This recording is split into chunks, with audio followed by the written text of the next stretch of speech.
நீங்க கவனிக்கு. ஜோகா பரமானந்தர்னு ஒரு பக்தர் நேற்று கூட ராஜீவ் சொன்னான், நேற்று கிளாஸ் சொன்னான்னு நினைக்கிறேன்.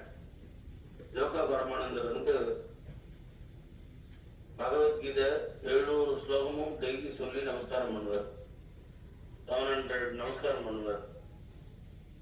ஆனா கவனம் சிதறக்கூடாதுன்றதுல ரொம்ப கான்சன்ட்ரேஷனோட பெருமாள் இடத்துல, கிருஷ்ணர் இடத்துல அவ்வளோ ஒரு அதீத பக்தி, பாண்டவத்துல அவ்வளோ ஒரு பக்தி. அதனால மனசு வேற எங்கேயோ போகக்கூடாது அப்படின்ட்டு அந்த அளவுக்கு பாண்டவன் சிந்தனையிலேயே ஒவ்வொரு நமஸ்காரம் பண்ணி 700, அதாவது சாதாரணமா ஒரு கடவுள் பேரை சொல்லி கூட இல்லை, வெறும் ஒரு எக்ஸசைஸ் மாதிரி கூட 1 2 3 சொல்லி 700 நமஸ்காரம் பண்ணி பாருங்க, முட்டி பேந்துரும். கடவுள் சம்பந்தப்பட்டதே வேண்டாம், வெறும் 1 2 3 4 சொல்லி நம்ம 10 நமஸ்காரத்துக்கு மேல பண்ணாலே உடம்பு ஆடி போயிடுறது. 700 பண்ண முடியுமான்றது தெரியல, நம்மள மாதிரி அசம்பிக்கலாம். அவருக்கு பிராக்டிஸ் இருந்தது, ரெகுலரா ரொம்ப வருஷமா பண்ணிட்டு இருந்தார். 700 ஸ்லோகங்களும் சொல்லி பண்ணுவார், 700 ஸ்லோகமும் சொல்லி பண்ணுவார். இதெல்லாம் ரொம்ப விசேஷம். எவ்வளவு மூச்சு வாங்கும் நமக்கு நமஸ்காரம் பண்ணுவார். இப்போ சிவபெருமானுக்கு இந்த மகன்யாசம் சொல்லுவா, அப்போ ஒரு 13 நமஸ்காரம் பண்ணுவா. அந்த 13 நிறைய பேர் பார்த்தீங்கன்னா கொஞ்சம் தெளிவாக என்ன பண்ணுவான்னா, அப்படியே முட்டு கொட்டின மாதிரி உட்காண்டே இருந்துட்டு அப்படியே இப்படி தலையை ஒண்டி குனிப்பா. ஏன்னா அவளுக்கு எழுந்து பண்ண தலை சுத்தல் வந்துடும். இது தப்பில்லை, அவளோட சரீர தர்மம் அது. ஆனா இவருக்கு 700 நமஸ்காரமும் ப்ராப்பரா பண்ணும்பொழுது மனசு முழுக்க அந்த பாண்டவன் இடத்துல இருக்கிறதுக்கு பார்த்துப்பாரு. அவ்வளவு ஸ்ரத்தையா இருந்தார். ஜோகா பரமானந்தர்னு பேர். பகவத்கீதை 700 ஸ்லோகமும் சொல்லி நித்தியமும் பாராயணம் பண்ணி ஒரு நமஸ்காரம், அப்படி ஒரு சங்கல்பம் பண்ணிட்டு, ஒரு திட சங்கல்பம் அது. அப்படி ஒரு வைராக்கியமா பக்தி பண்ணிட்டு இருக்கார் ஜோகா பரமானந்தர். அப்ப ஏதாவது ஒரு மனசுல வேற ஏதாவது உலக விஷயங்கள் என்னமோ, குடும்ப சம்பந்தப்பட்டது என்னமோ அப்படி வந்ததுன்னா செல்ஃப் பனிஷ்மெண்ட் கொடுத்துவார். ஒரு ஷாட்டை எடுத்து முதுகுல அடிச்சுப்பார், இல்ல தலையை முட்டிப்பார், ரத்தம் வர மாதிரி. நான் ஏன் எனக்கு இப்படி மனசு இப்படி திரும்பிட்டு கடவுளை விட்டு வேற எங்கேயோ போச்சு அப்படின்னு சொல்லி அவருக்கு வந்து நானே ஒரு செல்ஃப் பனிஷ்மெண்ட் கொடுத்துருப்பேன் ஜோகா பரமானந்தர். இப்படி ஒரு உயர்ந்த ஒரு பக்தர் இருந்தார். அந்த ஊர்ல எல்லாம் இவருக்கு நல்ல மரியாதை மதிப்பு இருந்தது. ஆனா பரம தாரித்தியம் தான், தரித்திரம் வந்து அவ்வளோ அளவு கஷ்டப்பட்டார் பணம். ஏன்னா இவர் கவனம் மட்டும் 700 பண்ணி முடிக்கிறது எவ்வளவு நேரம் ஆகும் பாருங்க. அப்போ டைம் பார்த்தீங்கன்னா கால்குலேட் பண்ணா 700 பண்றதுக்கு இவருக்கு ஒரு நாள் கரெக்டா பாதி மத்தியானம் வந்துடும், காத்தால ஆரம்பிச்சாருன்னா. அப்படி பண்ணிட்டு இருக்கிறவருக்கு வேற என்ன கவனம் இருக்க முடியும், வேற எங்க சம்பாத்தியத்துக்கு போக முடியும்? அது ஒவ்வொரு ஸ்லோகமும் சொல்லி ஒரு நமஸ்காரம் தான், இன்னும் டைம் எடுக்கும்.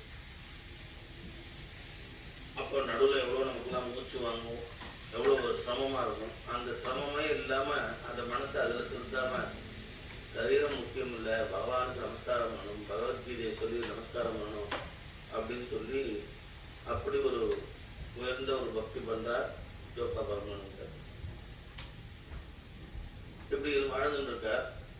ஒரு வாட்டி நல்ல மழை பெஞ்சது. இவங்க வீடு வந்து பார்த்தீங்கன்னா சாதாரண இந்த தரை தான்.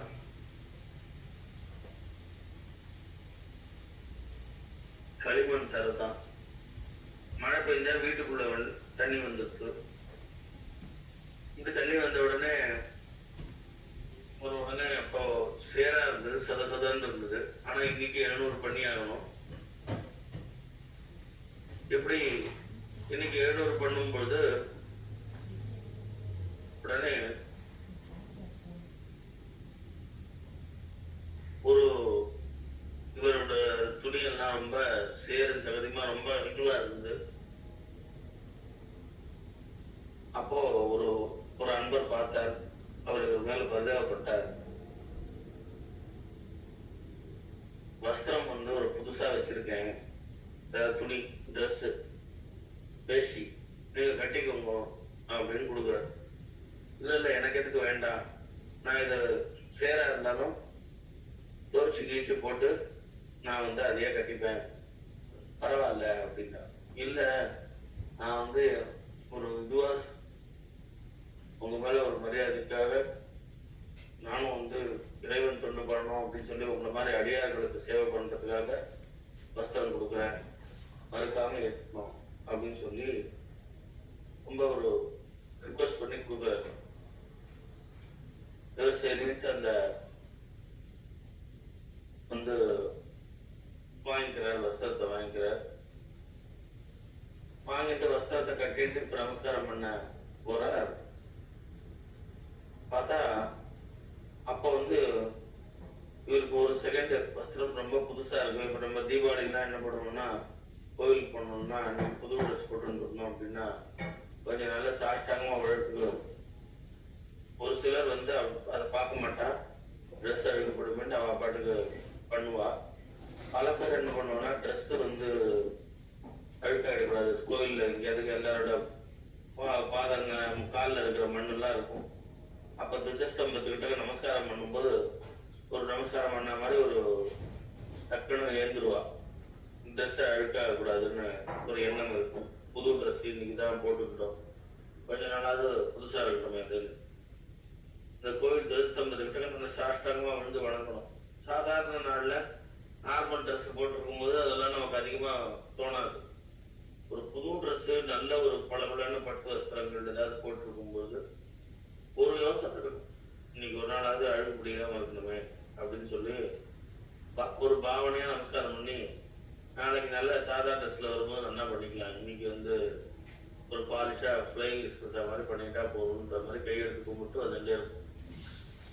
எக்ஸப்ஷன் இருப்பா, புது ட்ரெஸ் பற்றிலாம் கவலைப்படாம பண்றவா. 90% வந்து இந்த ட்ரெஸ் அழுகக்கூடாதுன்னு நினைக்கிறதா இருப்பான்.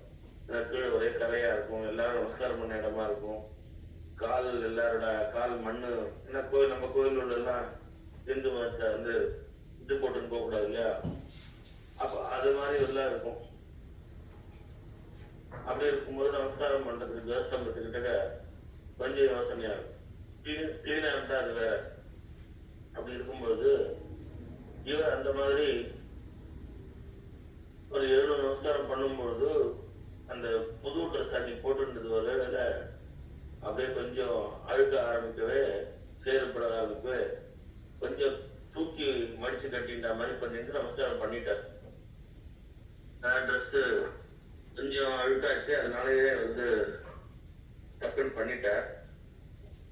ஆனா அப்புறம் இவருக்கு மனசு குறுக்கப்பட்டு, ஐயோ நம்ம இப்படி இதனால ஒழுங்கா பண்ணிட்டு இருந்தோம், இன்னைக்கு ட்ரெஸ் மேல கவனம் செலுத்திட்டுமே, அது அழுக்காக கூடாதுன்னு நினைச்சிட்டுமே, இது என்ன ஒரு முட்டாள்தனமானது.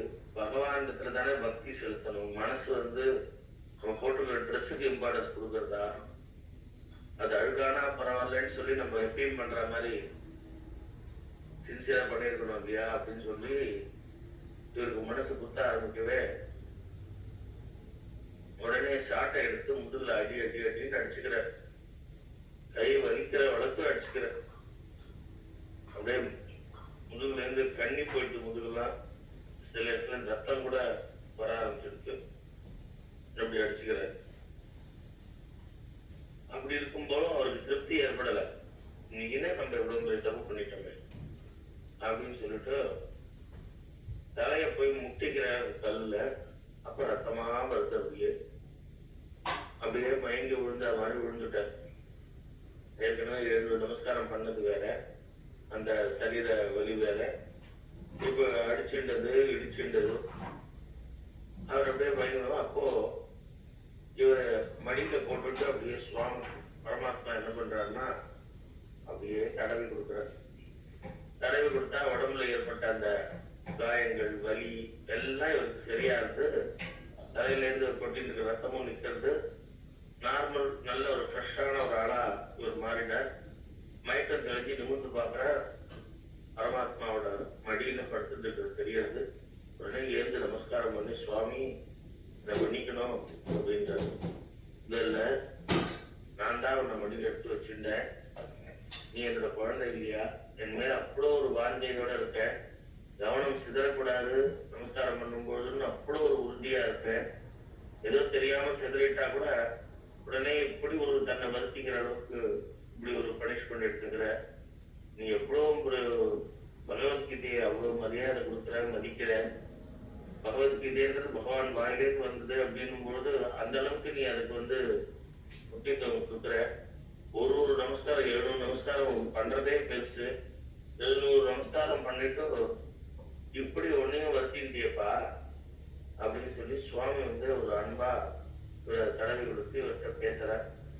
இவருடைய சுவாமியை பார்த்த அந்த ஆனந்தத்துல கண்டுட்டு அப்படியே கண்ணீரா வருது. பிரபு பிரபு கவனம் சிதறக்கூடாது அப்படின்றது எனக்கு ஒரு உறுதி. அது தெரியாம சிதறிட்டு மனசு நம்ம சொல்றதை கேட்குமா, மனம் ஒரு குரங்கு. அப்போ நான் என்ன இந்த மாதிரி நானே ஹிம்சை பண்ண மாதிரி நான் சிக்ஷை பண்ணிட்டு நான் என்ன ஸ்டடி பண்ணிப்பேன், உங்களோட பாதத்திலேயே என் மனசு இருக்கிற மாதிரி பண்ணிப்பேங்க.